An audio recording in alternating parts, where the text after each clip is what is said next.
If your ECM multi-speed blower motor is humming but not spinning, you're probably dealing with something that's either electrical or mechanical. So let's figure out which one it is.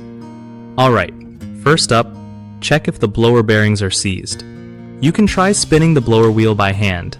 If it feels stuck or super stiff, that's a mechanical problem right there. Next, grab a multimeter and check if voltage is actually coming to the motor. No voltage means the issue is probably upstream, like a bad relay or control board. If voltage is present but the motor still doesn't spin, test the module output because sometimes the control module sends power but the motor won't respond. Also, listen carefully to that humming sound. That usually means the motor is trying to start but can't, which points towards seized bearings or a bad capacitor.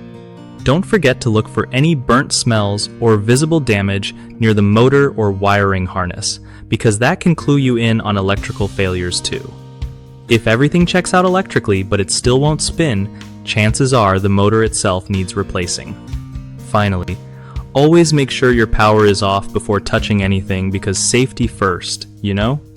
One of the biggest mistakes people make with ECM blower motors not spinning is skipping the mechanical inspection, like ignoring frozen bearings, which leads to wasting time checking electrical stuff that's fine. Fix that by giving the blower wheel a good spin test before anything else. Another common issue is assuming voltage presence means the control module is working perfectly. Sometimes the module output looks okay, but under load it fails.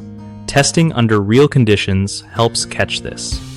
Lastly, people often forget to check wiring connections and fuses, which might look fine at a glance but have loose contacts causing intermittent power loss.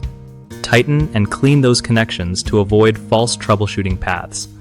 BigHomeProjects.com makes finding trusted local contractors way easier by matching homeowners with pros who actually know their stuff on these tricky electrical and mechanical problems. Plus, contractors get more work through the site because it connects them directly with people who need help fast.